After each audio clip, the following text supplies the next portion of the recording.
6 octobre 1973. 1400 heures sous la surface. L'état-major syrien était en train d'orchestrer une apocalypse. Pour les conseillers soviétiques, qui se tenaient silencieusement dans les coins de la salle, il ne s'agissait pas d'un simple conflit régional. C'était le test ultime. Depuis des années, l'Union soviétique avait déversé des milliards de roubles ses blindés les plus avancés et sa doctrine tactique la plus rigide dans l'armée arabe syrienne. Ils avaient en construit une machine conçue pour écraser la résistance occidentale par une forme d'inévitabilité mathématique pure. Sur la carte opérationnelle, la logique était impeccable.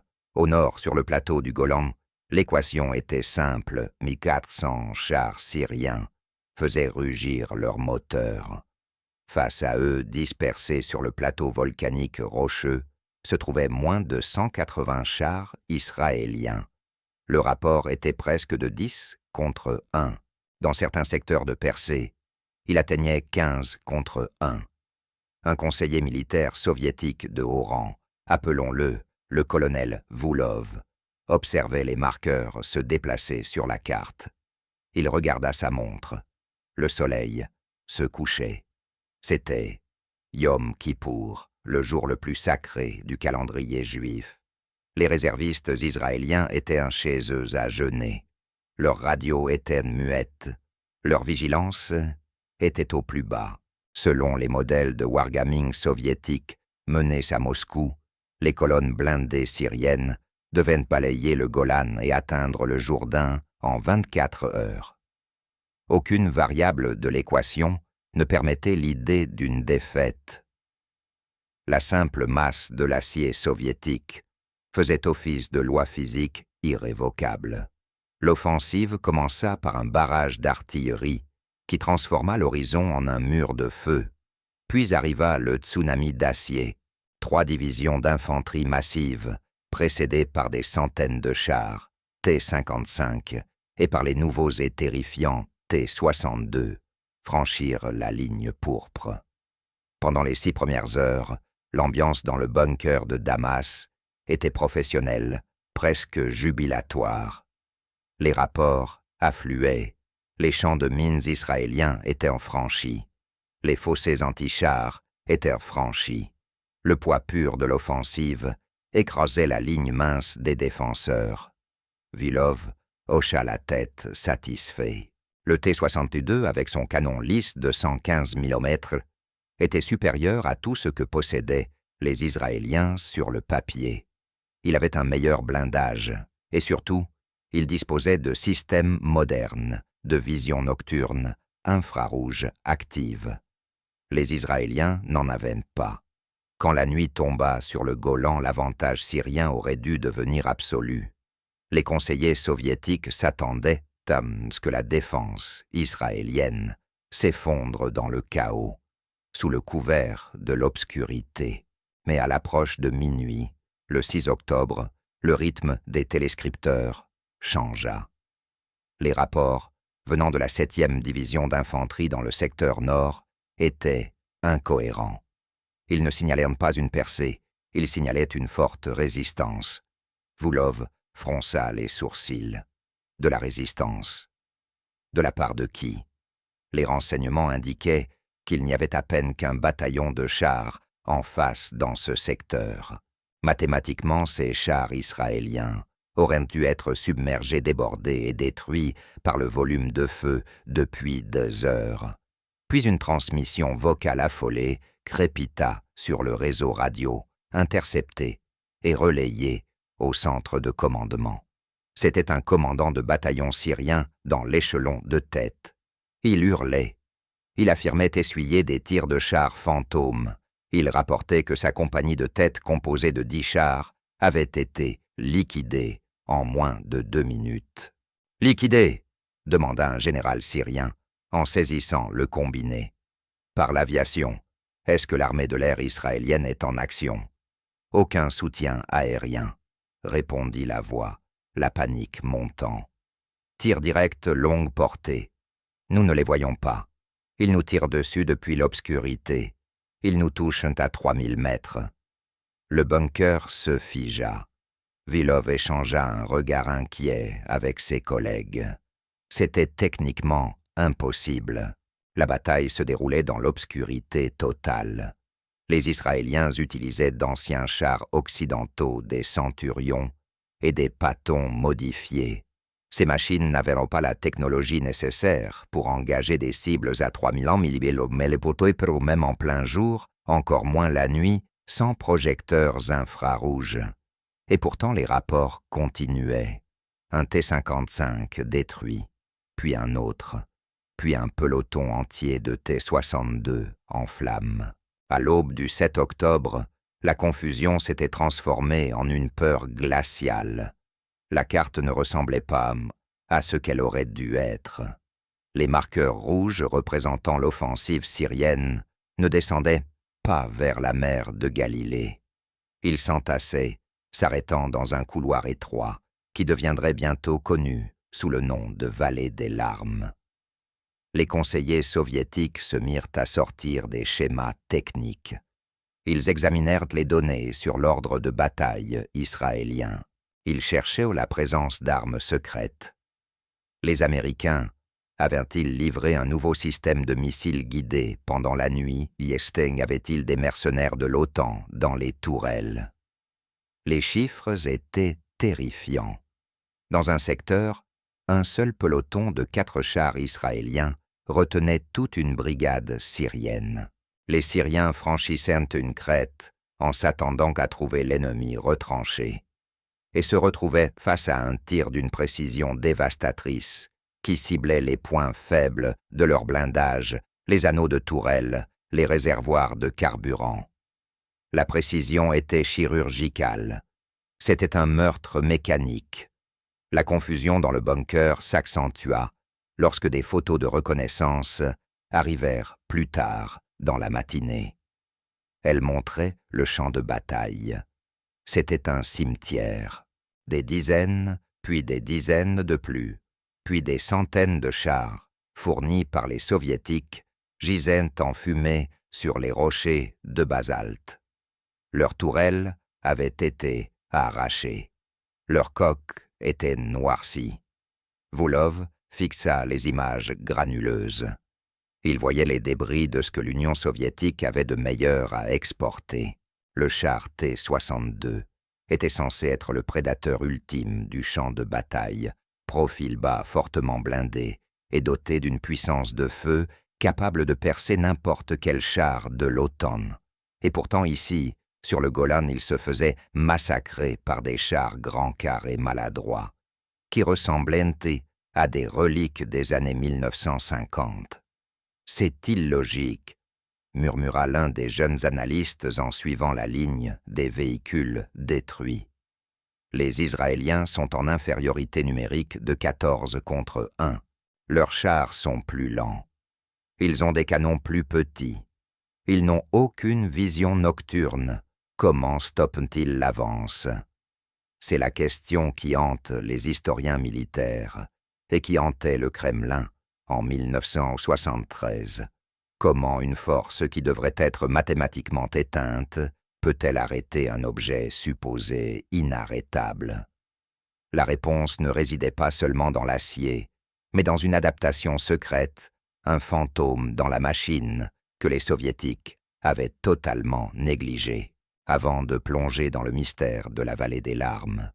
Et l'enquête qui suivit, si vous voulez comprendre les mécanismes cachés des conflits mondiaux et les histoires méconnues de l'histoire militaire, abonnez-vous. Nous décryptons les dossiers déclassifiés pour vous montrer comment fonctionne réellement le monde. Pendant ce temps, à Damas, la situation échappait à tout contrôle. Les commandants syriens accusaient leurs équipages de chars de lâcheté. Les équipages accusaient leurs commandants de les avoir envoyés dans un piège. Mais les conseillers soviétiques savaient mieux que cela. Ils savaient que les équipages syriens étaient courageux. Ils mouraient par centaines en continuant l'assaut. Le problème était ailleurs. Dans l'après-midi du 7 octobre, un nouveau rapport arriva du front. Un véhicule de récupération syrien avaient réussi à tirer un char israélien endommagé jusqu'à leur ligne avant d'être forcés de se replier. C'était un centurion, mais quelque chose n'allait pas. Le canon était différent.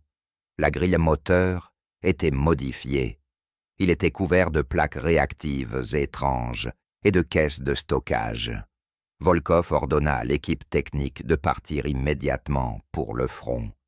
Ils devaient voir cette machine. Ils devaient comprendre ce qui détruisait leur char T-62 avant que toute l'offensive ne s'effondre. Ils devaient savoir s'il s'agissait d'une nouvelle superarme américaine ou de quelque chose d'entièrement différent. Alors qu'ils se préparaient à quitter Damas pour les lignes de front, le tonnerre de l'artillerie au loin se faisait plus fort. Les Israéliens ne se contentaient plus de tenir. Ils commençaient à repousser. La doctrine soviétique reposait sur la masse. Elle reposait sur l'idée que la quantité possède une qualité en soi. Mais dans la poussière volcanique du Golan, cette qualité était en train de s'effondrer. Les conseillers allaient entrer dans une scène de crime où la victime était leur propre idéologie et le tueur, un mystère, enveloppé dans de l'acier britannique et de l'ingénierie américaine. 8 octobre 1972, secteur nord. Le colonel Vylov se tenait au bord du plateau, le vent fouettant la poussière et l'âcre odeur de diesel contre son visage. Il n'était plus dans l'abstraction confortable du bunker de Damas. Il se trouvait à quelques kilomètres de la ligne de front, dans une zone de rassemblement chaotique où les restes de la 7e division d'infanterie syrienne tentaient de se regrouper. Ce qu'il vit défiait les lois de la science militaire. L'armée syrienne était équipée de chars T-55 et T-62, des machines basses agressives conçues pour présenter la plus petite silhouette possible à l'ennemi. Elles étaient l'incarnation de la philosophie soviétique difficiles à toucher, encore plus difficiles à détruire. En comparaison, le centurion britannique, le char, utilisé par les Israéliens, était un dinosaure. Au carré, au flanc plat, il aurait dû être un aimant à obus perforants. Vylov attrapa un commandant de char syrien terrifié, un lieutenant qui venait de revenir du front à pied, le visage noirci par la suie. « Dis-moi ce que tu as vu », exigea Vylov à travers un traducteur. « Comment vous frappe-t-il? Vous avez la vision nocturne, vous avez le nombre. » Les yeux du lieutenant étaient grands ouverts, fixant quelque chose que Vylov ne pouvait pas voir. « Nous ne les voyons pas avant de brûler, » murmura-t-il. « Nous allumons les projecteurs infrarouges pour trouver une cible. Nous scrutons l'obscurité. Nous ne voyons rien. Mais au moment où nous allumons la lumière, un obus nous frappe. On dirait que la lumière attire la balle. » Vylov jura. Les chars T-62 utilisaient l'infrarouge actif. Pour voir dans la nuit, ils devaient projeter un faisceau invisible à l'œil nu, mais visible pour quiconque disposait d'un dispositif approprié. Mais les Israéliens n'avaient pas de tel système, les renseignements en étaient certains. Alors comment pouvaient-ils cibler un T-62 à l'instant même où il allumait son projecteur? C'était comme s'ils pouvaient voir le faisceau invisible. Le mystère s'épaissit lorsque Vylov examina les dégâts sur un T-55 remorqué à l'arrière. Le trou d'entrée était petit net d'une précision terrifiante. L'obus avait pénétré l'anneau de tourelle, l'articulation chaotique entre la coque et le canon. Il bougeait, expliqua le mécanicien. Ce char roulait à 30 km/h sur des rochers et il a été touché dans l'anneau de tourelle.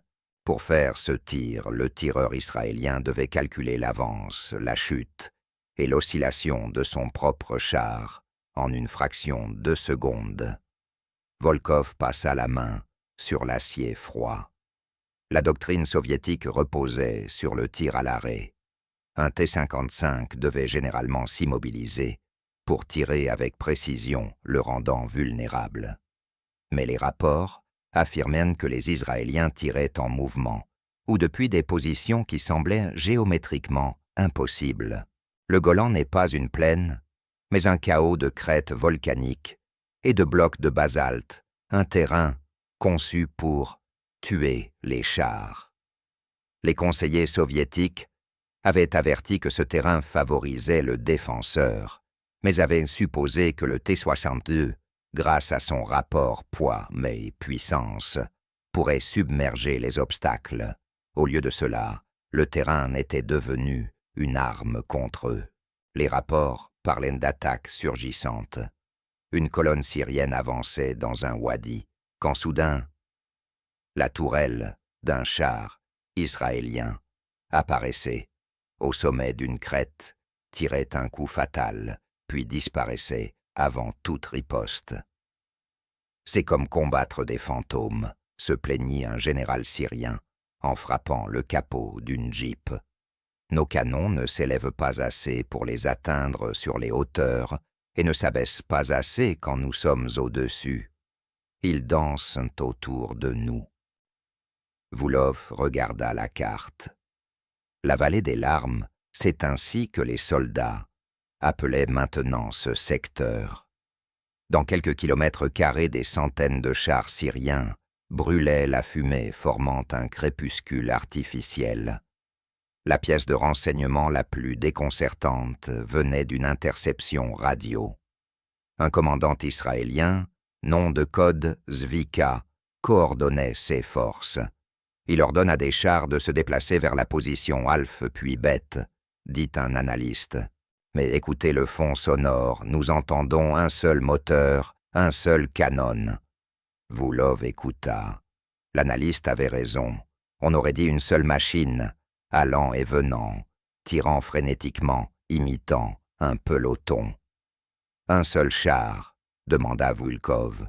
Vous me dites qu'un seul char retient une brigade. Il semble que oui. Ou alors il se déplace si vite que nos équipages croient être encerclés. La doctrine militaire soviétique se fissurait. Ils croyaient en la masse bataillon-régiment.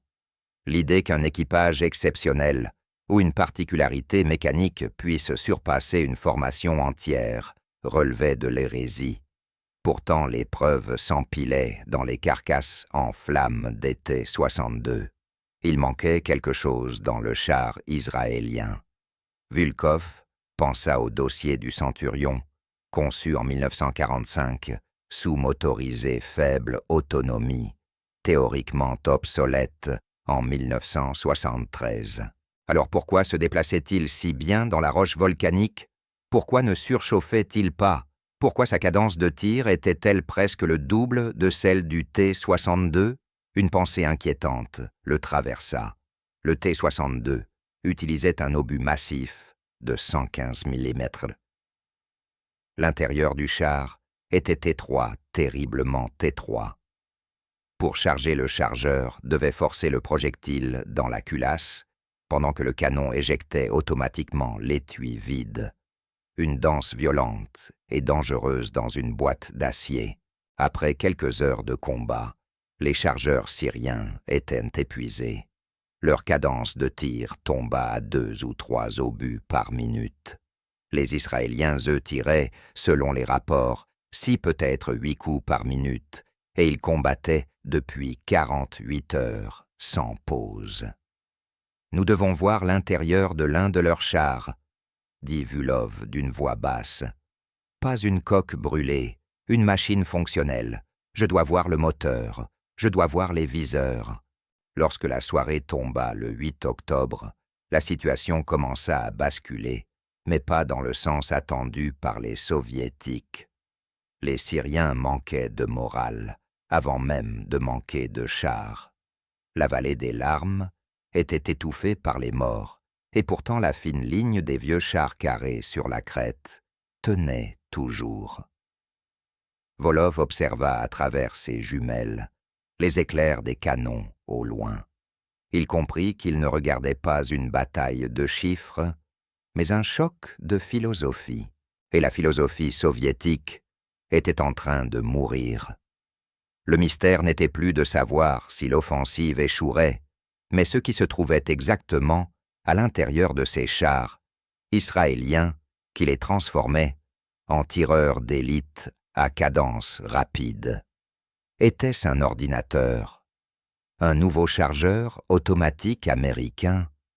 La réponse arriva le lendemain matin, sous la forme d'un char Shotcal, capturé et remorqué hors du champ de bataille par une équipe syrienne, désespérée. Lorsque Vulov grimpa enfin dans la tourelle ennemie, ce qu'il découvrit le choqua, non pas par sa complexité, mais par sa simplicité. 9 octobre 1973. Le point de crise. La bataille pour la vallée des larmes faisait rage depuis 3 jours et 3 nuits. Le volume colossal de tirs avait réduit la roche basaltique en une fine poussière grise. Le colonel Vulov se trouvait maintenant dans un poste d'observation avancé, regardant à travers un périscope haute puissance. À côté de lui, le commandant de division syrien était pâle, les mains tremblantes, sur un combiné radio. Les mathématiques de la guerre avaient finalement rattrapé les Israéliens. Sur la centaine de chars ayant commencé la défense de ce secteur, à peine 20 restaient opérationnels. La 7e division d'infanterie syrienne, renforcée par les T-62 de la garde républicaine, se préparait pour le coup de marteau final. Ils avaient repoussé les défenseurs israéliens meurtris jusqu'au bord même de l'escarpement. Il ne restait nulle part où les sionistes pouvaient battre en retraite derrière eux. Se trouvait une chute abrupte vers la mer de Galilée. « C'est fini », murmura le commandant syrien. « Ils n'ont plus de munitions. Ils n'ont plus de carburant. Nous allons les balayer dans le lac. » Vulov observa les chars T-62 avancer. C'était un spectacle magnifique, une vague de blindés remontant la pente. Mais en observant, il remarqua quelque chose de particulier, une anomalie géométrique qui lui noua l'estomac. Les chars syriens attaquaient en montée. Pour viser les chars israéliens retranchés sur la crête, les canonniers des T-62 devaient élever leurs canons de 115 mm. Mais en franchissant les crêtes de lave abruptes, ils rencontrèrent un défaut fatal de conception soviétique, un défaut qui n'était jamais apparu sur les terrains plats de Russie ou dans les déserts d'Égypte. Pour maintenir le profil bas du T-62 et le rendre difficile à atteindre, les ingénieurs soviétiques avaient aplati la tourelle. Cela laissait très peu d'espace pour permettre aux blocs de culasse de bouger vers le haut ou vers le bas. En conséquence, le T-62 avait une dépression de canon catastrophique. Il pouvait à peine pointer vers le bas. Vulov regarda avec horreur une compagnie de T-62 franchir une crête. Ils se retrouvèrent face à face avec les centurions israéliens, survivants cachés dans les rochers en contrebas. Les canonniers syriens tentèrent frénétiquement d'abaisser leurs canons pour tirer, mais les fûts atteignirent les buts mécaniques. Ils pointaient inutilement au-dessus des têtes des chars israéliens. Les T-62 étaient exposés, silhouettés contre le ciel, incapables d'abaisser leurs armes. À l'inverse, les chars israéliens, pourtant obsolètes, montrèrent une flexibilité terrifiante. Leurs grandes tourelles carrées permettaient une dépression de 10 degrés contre seulement 4 ou 5 degrés pour les chars soviétiques. Les Israéliens pouvaient cacher toutes leurs coques derrière un rocher, abaisser le canon juste par-dessus le bord et tirer dans les ventres exposés des chars syriens lorsqu'ils franchissèrent la crête. « Ils nous tirent dessus de bas en haut », hurla le commandant syrien. C'était un massacre géométrique. Le supérieur char soviétique était aveugle à ce qui se trouvait juste devant lui. Mais même avec cet avantage tactique, le nombre était écrasant. Les Israéliens n'avaient en plus que 6 ou 7 chars dans le secteur central. Les forces syriennes se comptaient encore par centaines. Puis survint le tournant, le moment étudié dans toutes les académies militaires de West Point à Moscou, au moment précis où les forces syriennes étaient sur le point d'emporter la dernière crête, une victoire qui n'était plus qu'à quelques minutes. Le commandant israélien, le lieutenant-colonel Avigdor Kaalani, fit l'impensable. Au lieu de battre en retraite ou de préparer un dernier carré, il ordonna à sa poignée de chars survivants de charger. « Charger », murmura Vulov en observant les nuages de poussière. Il attaque une division avec un peloton. C'était un bluff d'une ampleur historique. Les chars israéliens survivants se ruèrent en avant, tirant frénétiquement leurs mitrailleuses et leurs canons. Pour les équipages syriens terrifiés et épuisés qui avaient vu des centaines de leurs camarades brûlés au cours des 3 derniers jours, cela ne ressemblait pas à un acte désespéré. Cela ressemblait à une contre-attaque fraîche.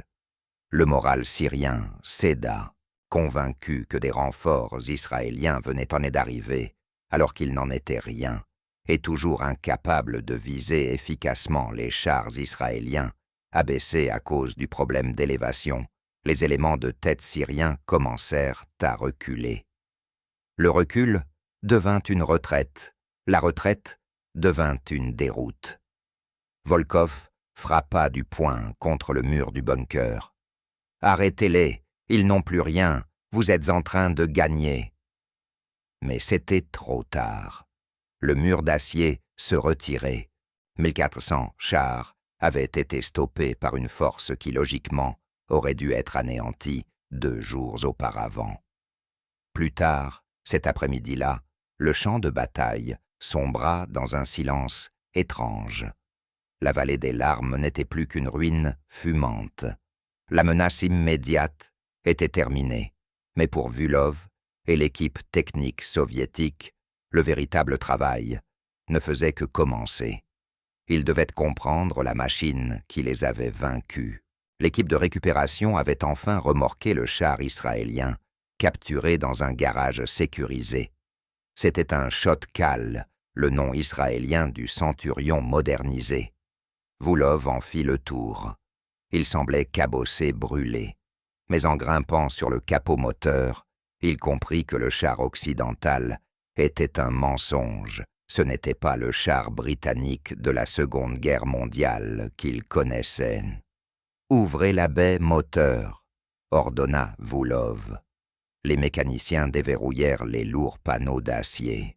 Vulkov s'attendait à voir le moteur Météore, à essence instable et inflammable que les Britanniques y avaient monté à l'origine, un moteur qui pouvait prendre feu si on le regardait de travers. Au lieu de cela, il se retrouva devant un énorme monstre américain, refroidi par air. « C'est un diesel », dit le chef mécanicien en essuyant la graisse de ses mains. Un Teledan Continental AVDS fabriqué aux États-Unis. Eh oui, Vulov comprit instantanément pourquoi les chars israéliens ne brûlaient pas aussi facilement que les T-55. Le diesel est beaucoup plus difficile à enflammer que l'essence. Les Israéliens avaient pris un châssis britannique et lui avaient transplanté un cœur américain. « Et la transmission ?» demanda Vulov. « Allison, CD 850, automatique, comme une voiture de luxe. » Un frisson parcourut Vulov. Les T-55 et T-62 soviétiques exigeaient une force brute pour être conduits. Les conducteurs devaient marteler les vitesses comme s'ils maniaient une masse. Souvent, ils étaient épuisés après 2 heures de conduite. Les conducteurs israéliens, eux avec cette transmission automatique américaine, pouvaient conduire 24 heures d'affilée, une main sur le volant. Ils ne se battaient pas seulement mieux, ils étaient plus frais, plus lucides. Mais le moteur n'était qu'un début. Vulov entra dans la tourelle. C'est là que se trouvait le véritable secret, ce qui permettait à un seul char de détruire un peloton en quelques minutes. Il se glissa sur le siège du commandant et observa la culasse du canon. Ce n'était pas le canon lui-même qui le choqua, c'était ce qui manquait. « Où est l'ordinateur » demanda Voulov. « Où est le chargeur automatique » Il n'y en avait pas. C'était primitif. Des manivelles manuelles, un chargeur humain. « Comment » murmura Volkov. « Comment ont-ils tiré plus vite que notre chargeur automatique » Il regarda le plancher de la tourelle, couvert de douilles en laiton, puis l'agencement des casiers à munitions. Et enfin, il vit la modification qui changeait tout. Les Israéliens n'avaient non pas ajouté de technologie, ils l'avaient retirée. Ils avaient dépouillé le char pour maximiser la seule chose que les Soviétiques avaient négligé, le facteur humain. Le choc l'attendait dans le viseur du tireur. Il plaça son œil contre l'oculaire en caoutchouc. Ce qu'il vit à travers la lentille expliquait enfin pourquoi les Syriens avaient l'impression de combattre des fantômes dans l'obscurité. Ce n'était pas de la magie. C'était une technologie volée, une technologie dont les Soviétiques avaient été avertis, mais qu'ils avaient méprisée avec arrogance. 10 octobre 1973, derrière les lignes syriennes, le colonel Voulov appuya son œil contre le viseur du tireur israélien. Il s'attendait à voir un affichage électronique complexe, quelque chose capable d'expliquer la précision surnaturelle des tirs sionistes. Il imaginait des réticules rougeoyants, des télémètres digitaux, peut-être même une technologie thermique dont le KGB affirmait que les Américains la testaient dans le Nevada. Au lieu de cela, il vit un morceau de verre, une banalité choquante. L'image était claire, incroyablement claire, mais entièrement analogique. Aucune lumière, aucun affichage, juste un simple télémètre stadiométrique des lignes, permettant d'estimer une distance selon la taille apparente de la cible, presque identique au viseur de la Seconde Guerre mondiale. Voulov se recula, confus. « C'est ça » demanda-t-il à l'ingénieur syrien. « C'est la technologie fantôme, c'est un télescope. »« Regardez de plus près, colonel, » répondit l'ingénieur, en montrant le rack de munitions près du poste du chargeur. « Ce n'est pas comment il voit, c'est ce qu'il tire. » Voulov s'approcha du rack. Il sortit un projectile lourd, élégant. Ce n'était pas un obus explosif comme ceux tirés par les chars soviétiques. Les T-62 tiraient normalement 2 types de munitions, des jets explosifs anti-chars et des obus perforants en acier. Cette munition israélienne était différente. Un M392 APDS, un sabot sous-calibré à débourrage. Volkov le tenant en main, la physique de la vallée des larmes prit soudain sens.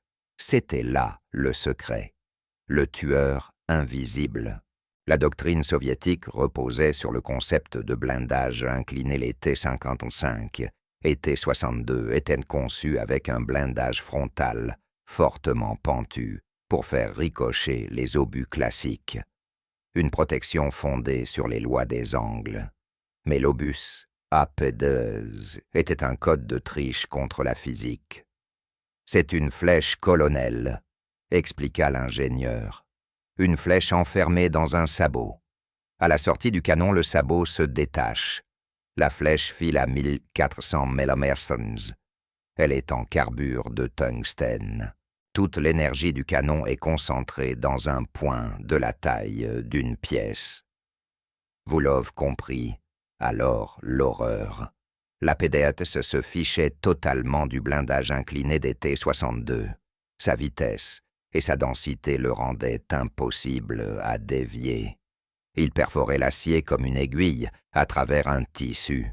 Le blindage frontal invincible des T-62 était du papier face à cette munition, et le canon qui la tirait. Volov regarda la culasse, gravée dans le métal Royal Ordnance L7. Son sang se glaça. Le canon n'était pas américain. Il était britannique, conçu après une humiliation soviétique. En 1956, pendant la Révolution hongroise, un T-54 soviétique avait été conduit par des rebelles paniqués jusqu'à l'ambassade britannique à Budapest. Les Britanniques l'avaient brièvement examiné, réalisé que leurs canons ne pouvaient pas percer son blindage et avaient immédiatement développé le L-7 pour tuer des chars soviétiques. Les Syriens étaient en train de se faire détruire par une arme conçue 15 ans plus tôt, spécifiquement pour les chasser. Mais un mystère restait les combats de nuit, les attaques fantômes. Comment les Israéliens voyaient-ils les T-62 dans le noir, sans équipement infrarouge? Vulov sortit de la tourelle et se dirigea vers l'avant du char Kapturt. Il chercha le projecteur IR. Il n'y en avait pas. À la place au-dessus du canon se trouvait un énorme projecteur au xénon. Ils ont de la lumière blanche, nota Volkov, de la lumière visible. S'ils allument ça, ils révèlent leur position au monde entier. C'est du suicide. Ils n'utilisaient pas les leurs, colonel. Un survivant de la 7e division intervint un chef de peloton, bandé cigarette au coin de la bouche. Ils utilisaient nos lumières. Vulov se figea. Expliquez. On nous a appris à utiliser l'infrarouge actif, dit le commandant d'un ton amer. On allume le projecteur, IR. On regarde dans la lunette. On voit le monde en vert. Mais le faisceau, c'est une lampe torche. Vulov comprit immédiatement. La technologie soviétique IR active était un piège mortel. Pour voir un char syrien, devait projeter un faisceau, invisible pour l'œil humain, mais pour quiconque avec un simple viseur passif, ou même en observant attentivement l'émetteur, brillait d'un rouge terne et furieux. Et pire encore, lorsque des dizaines de chars syriens allumaient leurs faisceaux infrarouges dans l'air poussiéreux et enfumé du Golan, les faisceaux se croisaient. Ils illuminaient la poussière. Ils créaient un effet de silhouette. Les Israéliens, assis dans le noir, n'avaient pas besoin de voir les chars. Ils visaient simplement la source des faisceaux invisibles. Chaque fois qu'un commandant de char syrien activait sa vision nocturne avancée pour chercher une cible, il allumait en réalité une fusée lumineuse au-dessus de sa propre tête. « Je suis ici ». Les Israéliens tirèrent sur les lampes torches. Volkov retourna au bunker pour rédiger son rapport préliminaire à destination de Moscou. La conclusion qu'il écrivait relevait de l'hérésie. Elle contredisait tout ce que le Parti communiste enseignait sur la guerre. La philosophie soviétique de conception des chars était collectiviste, le char était un consommable petit, difficile à atteindre, bon marché, à produire en masse. L'équipage était secondaire. Le T-62 était exigu. Le chargeur travaillait dans un espace de la taille d'un placard, soulevant des obus lourds, tandis que la culasse reculait à quelques centimètres de sa poitrine. C'était chaud, bruyant et terrifiant. Après 3 heures dans un T-62, un équipage était brisé, physiquement. Leur temps de réaction diminuait, leur cadence tombait à 2 coups par minute. La philosophie occidentale incarnée dans le Chotkal était individualiste. Le char était énorme, une grange, mais à l'intérieur, c'était un bureau. Vulov écrivait furieusement « Le char ennemi est inférieur en protection, inférieur en vitesse. C'est une cible plus grande.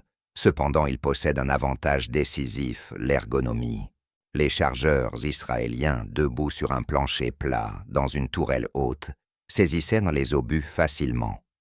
Ils ne luttaient pas contre la machine travaillait pour eux. Cela expliquait la cadence, pendant que le chargeur syrien se battait contre un obus dans un T-62, secoué son homologue israélien, avait déjà tiré 2 coups. Dans la vallée des larmes où la distance était courte et les cibles nombreuses, la cadence était l'unique métrique qui comptait. Les Israéliens mettaient 3 fois plus de métal dans les airs que les Syriens. 100 chars tirant 10 coups par minute équivalent à 300 chars tirant 3 coups par minute. Les mathématiques s'équilibraient non par le nombre de chars, mais par le nombre d'obus envoyés. Volkov ajouta un dernier détail à son rapport, un détail qui mènerait plus tard au développement des T-72 et T-80. Lors de l'inspection du char capturé, les mécaniciens trouvèrent une poignée particulière, près du siège du commandant, l'override du commandant. Dans un char soviétique, le commandant commande, le tireur tire. S'il voit une cible, il doit hurler « cible à gauche, tourne à gauche ». Le tireur doit alors la trouver, viser, tirer. Cette boucle prenait plusieurs secondes, des secondes fatales. Dans le Centurion, le commandant avait un joystick. S'il repérait un danger, il pouvait saisir le manche, prendre le contrôle, faire pivoter la tourelle lui-même et placer le canon sur la cible. Il pouvait pratiquement préaligner la pièce pour le tireur. Hunter-Killer Capability.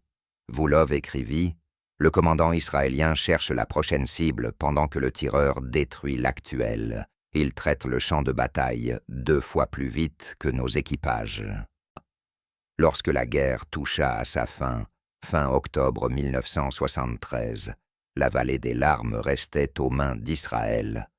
L'armée syrienne avait perdu plus de 1000 chars dans ce secteur. La 7e brigade blindée israélienne était réduite à une poignée de véhicules, mais elle avait tenu. Le rapport de Voulov fut envoyé à Moscou. Il provoqua une tempête au Kremlin. Le T-62, fierté de l'armée rouge.